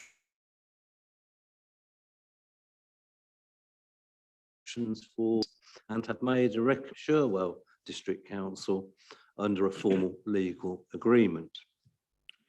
The new arrangements will cost around £340,000 per annum, and an initial term of 3 years is proposed, which, whilst an increase of £45,000 a year, it will ensure that the great level of service provided in this area is maintained by keeping our vehicles on the road. A competitive procurement process via an established framework contract has determined that the arrangement with Sherwell would offer best value for money for the authority. Procurement officers have been involved in the process of considering the options for these arrangements, and I'm satisfied that the proposal for Sherwell to provide these services is in accordance with the council's procurement policy. The total cost of these arrangements requires that a key decision is made by this cabinet. Cabinet, hence is why this is here. So I recommend that the Cabinet agrees the proposal for this council to enter into a contract with Sherwell District Council to maintain the fleet of waste vehicles operating in the south of West Northamptonshire. Thank you, Chairman. Thank you, Phil. We have no public speakers. The report seems very thorough and comprehensive to me. Does it raise any queries or questions? In which case, I'll just ask you to confirm your agreement to the recommendations. Please, agreed. Thank you. Takes us on to our final report this evening, which is back with Lizzie, which is the Northampton Railway Station multi-storey car park. Lizzie, over to you. Okay, thank you very much. Right, so just a little bit of history here. Station was opened in 2015. That's the Northampton Railway Station. And it became very clear very quickly soon on that there was a lack of parking, which has grown up to about 1,500 spaces prior to COVID and the pandemic. During the borough period of exploration, it was felt that it wasn't financially viable to build an extra car park. But as that demand has still grown, and even with the COVID and the reduction in people using the car park, there is still a significant requirement. This paper, just a bit of history, has been put back several times now because the complexities around the funding for such a large sum of money has meant that further due diligence had to take place and sort of further business case analysis, etc. So this paper is to inform Cabinet of the discussions that have already taken place between WNC, Network Rail and Blockwork LLP. And Blockwork is a Network Rail development partner. And this is over the construction of the new multi-storey car park and to seek approval for the key terms. So in other words, come the new year, all being well, subject to all the information lining up, this contract would be signed. There's been a number of key consultancies, experts to advise us on this very complex deal, and they include Avison Young, which is a global consultancy firm, Richard Talbot Consultancy, who is an independent consultant that was worked with WNC for 3 years. Finance, particularly Martin Henry and Stuart, have been heavily involved in drawing this deal together because of its complexity. And Blockwork have also used a consultancy called Metis Real Estate Consultancy, which you'll hear me talk about later. So not only does this car park provide the much needed space that we need to satisfy the demand, but it also meets our strategic aims. So in terms of green and clean, that's supporting the increased use of public transport. In terms of thriving villages and towns, train stations are integral to place making in terms of accessibility and in terms of connectivity. In terms of economic development, growth and prosperity, the South East Midlands area is a high economic growth area. And where we're placed is in the nexus of Oxford, the Cambridge Arc, London and Birmingham. And we are the principal gateway, Northampton train station is the principal gateway for visitors to Northampton. And we need to satisfy that demand. So not only does this car park provide that need from a strategic perspective and from a space perspective, but it also acts as a catalyst for future further development of the site. So in other words, there's more space available for development and will bring forward a brownfield development site. And that will include 270 residential apartments, 111 bed hotel, and around 400 square meters of office space, and another 300 square meters of retail, cafe, restaurants, and bars. And without the car park, we would not have the catalyst to develop that. And this is all about economic growth. This is all about the jobs market, the employment market. You know, in terms of our catchment area, West Northampton's got a high area of rural neighbourhoods and population. and a lot of those go out of the area. This is about bringing those sorts of people to work in our area. So Network Rail, Blockwork and the council have been working together to investigate the best mechanism. And last autumn, 2020, the big fund managers and investors were issued with a dossier, a marketing material, inviting them to come forward with their proposals by this January for their funding proposals to the council. So during the market testing phase, a second bidding took place, and those bids were received during the summer. And then to fine tune those bids even further, to shave off some more money for the council, Martin and Stuart met with some key fund investors to persuade them to, if you like, streamline those funding deals even further. So we've had 3 chips, if you like, at this to get the best deal for the council. And I think that's important from a credibility, because the amount of money that we're talking about here is about £40 million. So basically we've got 2 options here. Either we develop the car park ourselves and take advantage of what's called a public works loan board arrangement, and we can borrow up to 36 million in that arrangement, or we can go for the long lease with an institutional investor. And we're talking about global investors here via an income strip lease wrap agreement. Both modelings come out very similar if the inflation stays below 3%. But above that, the cost to us considerably increases if we use the Public Works Loan Board option. And we can't guarantee what inflation is going to run at. So we've gone with what we feel is the safer option, which is with the long lease institutional investors. So the council would enter into a head lease on a 40-year term. And that will enable the construction works to be funded through a forward funding deal with the financial institutions. And that could be anybody from Legal and General to M&G to Aviva to Canada Life, those sorts of companies. 2/3 of those top bids that we've had have made a commitment to green causes and sustainability. And again, going back to our strategic aims as a council, that is incredibly important to us. And that will be a key criteria when we select that investor.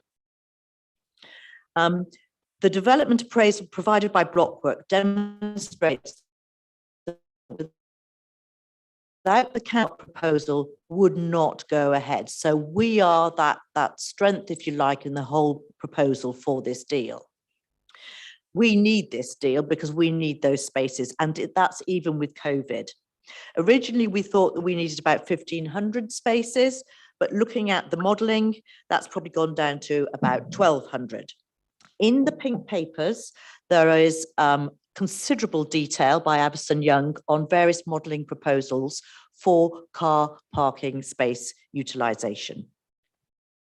So the build cost is just shy of £40 million, and we expect a profit of around 16.75 million, subject to that inflationary cap, which we have put on the deal. Just to check, sorry, Lizzie, the figures you're starting to quote, I haven't put it into private session.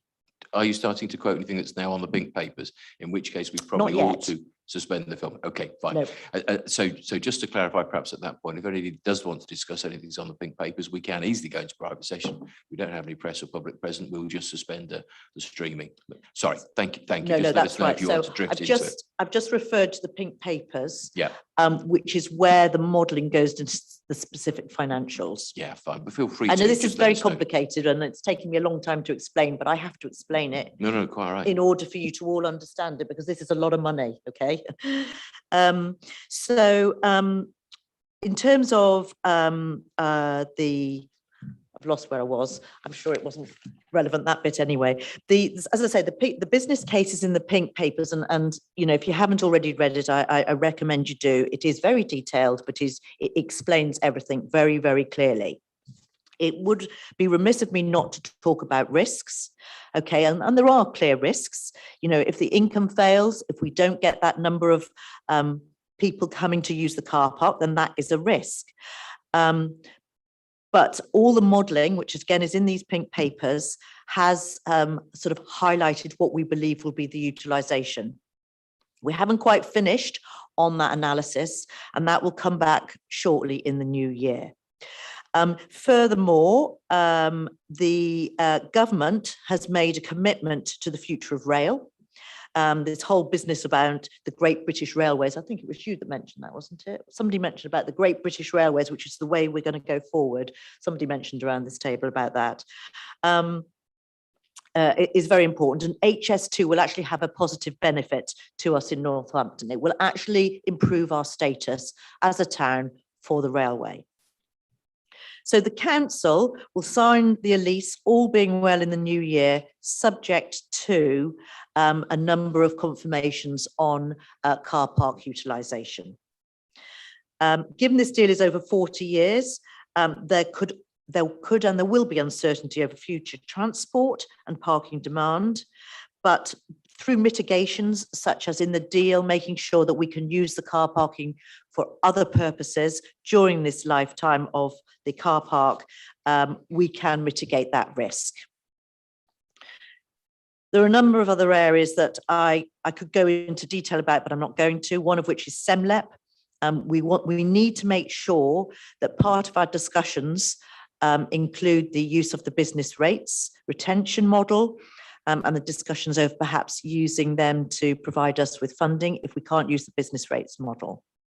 First 3 years, to reduce the mitigation further, the train operating company will run this car park, and that will help reduce our mitigation before we would take over in 2026. Moving forward, I'm almost at the end now, West Northampton Council will organise a working group which will include Network Rail and Blockwork, and obviously finance and ourselves. So the car park will be built on land to the north of the existing car park, and then the other car park can be utilised during that build phase, and then obviously WNC will take over that car park after that initial riskier first few years has taken place. And the council will receive the profit from the trading operating company in the first 3 years. Phase 2, redevelopment of the existing car park space, will also deliver more hotel and office space. A cycling hub as well as a taxi rank drop-off will be improved at that stage. Phase 3 will be the resi land to the south of Spencer Bridge Road, which is east of the railway station. That may be for further car parking, it may be for something else. After, and this is very important, after the 40-year lease, the asset would revert back to Network Rail. This isn't normal, and I do need to point it out, but it is the only way that we can go forward with this particular development deal. So I think that's about it. We will need to act fast in the new year once we've got this final bit of modelling done. And so what I'm asking you tonight to do is to, my authority is to seek to proceed with this project, to commence to the next stage of due diligence, which will be undertaken by council officers alongside our professional advisors, and to delegate authority to myself in consultation with the Chief Financial Officer and the Monitoring Officer and the Executive Director of Place and Economy to take all the necessary steps and complete the necessary documentation to complete the arrangements. It is a large project, which is why I've gone into the detail, and I felt it was worth going into the detail so that you all understand very clearly what the impact is and the complexities of the deal. But I can assure you that Stuart has worked heavily with Martin on this to get the best possible deal for West Northampton Council. Thank you. Jolly good. Lizzie, thank you. That's marvellous. We have 2 speakers lined up. Probably just say the same thing, really. If you wanted to discuss anything that's in the private documents, you're more than welcome to. We'll just formally go into private session, which will mean suspending the video. Did either of you want to? We have 2 speakers. We have Councillor Harris and actually Councillor Stone. Did either of you want to? We can go into private session if you like. No. Okay, great. In which case, we'll continue in this sort of open forum. And in fact, I think you're the first speaker, Jonathan. Over to you. Thank you.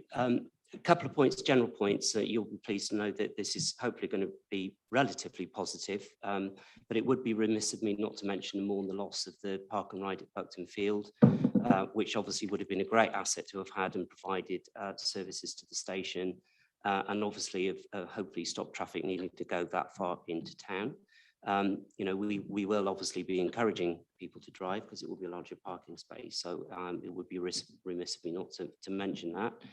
And can I also mention, in terms of investment partner, please choose wisely, not just on pricing, obviously think green in terms of credentials to make sure that that is also addressed. The positive bit then, on balance, however, I do think it is extremely sensible to create extra capacity for parking at the station, whilst noting that there is a potential usage risk. Can we do everything to ensure, however, that it is future-proofed? There is reference to climate impact in one of the sections in the report. Of course, I'm going to mention charging points, noting the point from earlier on, but I do think there should be an opportunity to ensure that we create sufficient and adequate infrastructure here, because it clearly has wider use than just station users potentially in the future, and I think that's something that should be factored in. I had a point which is I'm not sure if it is within control of the council. It sounds like it will be from 2026 onwards. That's the point of pricing. Obviously, it should be sensible pricing. You know, one of the challenges often with station parking is they vary hugely and they can be quite expensive, and that just encourages people to find other places to slot their cars in and abandoning them rather than using official car parks. And something for consideration, again, once it does fall into our control to set pricing, is to think about whether we can encourage or charge lower rates for lower emission cars, perhaps. And the final point really is MSCPs are not usually the most attractive things. So can we get creative with design? There's plenty of opportunities to look at urban habitats, planting opportunities. These sorts of factors can add to air purification, noise reduction, and also biodiversity benefits. So rather than it just being an ugly old box, can it be something a little bit more interesting? Yeah. Thank you. Okay, yeah, you make some very valid points. The park and ride at Buckton Field,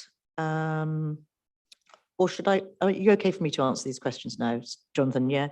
Park and ride, yeah, park and ride at Buckton Field. I mean, I think park and ride is the way forward. And I think as we regenerate our town centre and we increase the footfall, I think that's going to be a natural progression. I'm all for parking and riding, and I know we don't do enough of it. Thinking green, well, I did actually say that we are going to be choosing our partner in this, the investor, and we will, I am almost certain, go for one that has the sustainability, the green agenda. I think we're all very passionate about this, like yourself. In terms of future-proofing, charging points, noted. And in terms of sensible parking fees, well, I'll leave that one to Stuart, but yes, I agree. Lower rates for lower emissions, not sure. And the design, I thought that was an interesting one. And I think that's a valid point. And I've clocked that. So when we actually go into the more specific detail, I think that's a really, really important point, because you're right, they're not very attractive at all, are they? No, thank you. Jolly good. And then our next speaker, Councillor Danielle Stone. Danielle. Thank you, Leader. When I first saw this on the agenda, I was so pleased. I thought, wow, at last, you know, we've been waiting for this for a very long time, as you know, and it's all kind of tied in, isn't it, with other developments, particularly around the Heritage Gateway. But now I've listened to Councillor Bowen and I quickly skimmed the papers. I do have a bit more caution about it, to be honest with you. I completely echo what Councillor Harris has just said about affordable fares, because if we don't do that, St James is going to be absolutely clogged up with people parking forever and a day, as it is at the minute. I'm curious about why, I know NPH had a vision for building social housing on that site that you mentioned, and I just wonder if they have been included in the discussions, because I think an opportunity to build social housing shouldn't be overlooked if we can manage it. I was rather hoping that with the redevelopment of the land, once the car park as it exists goes, that we would have an opportunity to build a bus station there, actually. So I regret that isn't part of the vision. I'm really quite concerned about you asking for delegated powers, because this is such an expensive and such a complicated project. I do think it needs to come back to Cabinet, to be perfectly honest with you. I regret as well that we're not looking to keep it local. Keeping projects local means that money gets reinvested in the local economy and willy-nilly helps us to regenerate. So I regret that. I'm really seriously concerned about the suggestion that our authority underwrites the capital. I think that is a serious risk, and we need to be really, really clear about what the risk is and what the mitigations for that risk are. But I do want to see more car parking, and I think the case has been proved. I know we've gone through a really difficult time, and patterns of behaviour are changing, but I do think there is a case to be made for extra parking, and I do want to see that land redeveloped. I do want people to take on board the fact that it is slap bang right in the middle of the most important, most historic part of Northampton. And around the existing station, we have got tributes to that history. And I don't think that needs to be overlooked. I think the whole thing has got to be integrated, and we've got to look for further opportunities to explore the history and show the history of the area. It's right opposite the Castle Mound, and it's a historic part, I think, where the moat used to be. So we need to keep that in mind as well. Do you want to comment on any of those points, Lizzie? Yeah, well, I mean, they are comments, aren't they? Social housing well, all options are on the table at the moment as far as all options are on the table as far as the social housing is concerned. It'll be put within the wider remit of the strategy for social housing, and we'll place the social housing where it's appropriately needed and also where the market demand is for more commercial housing as well. In terms of the bus station, well, before my time, I'm afraid, so I can't really comment on that. It is where it is, but I think there are mitigations that are going to be looked into about the bus station and in terms of the traffic flow around there, for sure. Delegated powers, well, it's not so delegated because I'll be there and I have to make the decision, and I'm not going to do it on my own, and I'm going to make sure that I have the support and consultation with all of my Cabinet colleagues. So it's not completely delegated to officers, okay? And I can only assure you that I'll do my damnedest to make sure that, it's effective. And authority, you were saying about it being, you're not happy about the authority around the capital.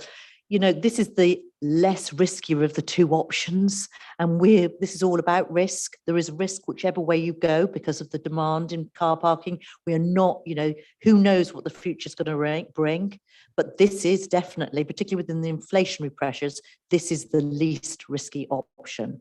So there's always going to be a risk. And that's about it for me. Thank you. Jolly good, thank you. Now we have three people looking to come in. That's Adam, Stuart and Phil. I might go to Adam first. I think you're going to make a quick comment about the social housing, which you've got the answer. Yeah, Councillor Bowen's quite right that all options are on the table regarding social housing. I'm not personally aware of MPH's plans for that particular site. Certainly it's not on their pipeline any longer. So if it was ever under active consideration, then that's no longer the case. But I would echo Danielle's thoughts about the history of the site. I know that there will be considerable interest around how we best integrate that new development, and whilst respecting any archaeological interest and the historical interest in the site, but I'm sure that will be incorporated within the planning process and the development of plans. Jolly good, thank you. We'll bring Phil in next because there's a very good chance he'll raise a question that then Stuart will be able to answer. In fact, there's an excellent chance. Thank you, Chairman. As you know, I've had an interest in this for a long time, and I do declare an interest as a blue badge holder because as a member of Northampton Rail User Group and former chairman of the Northampton Disabled Forum.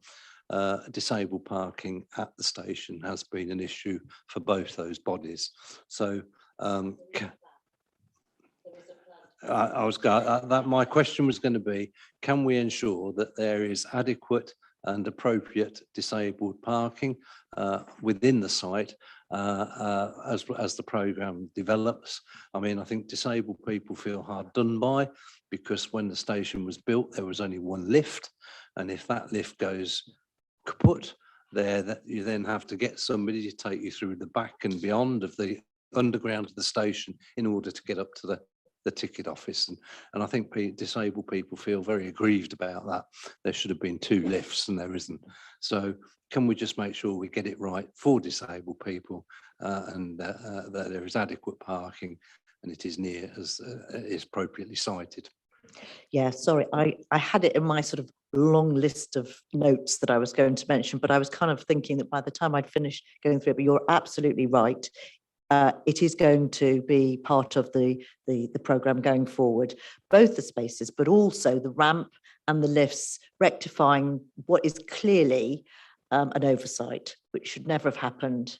And yes, I could understand your distress on that one. So it will be mitigated.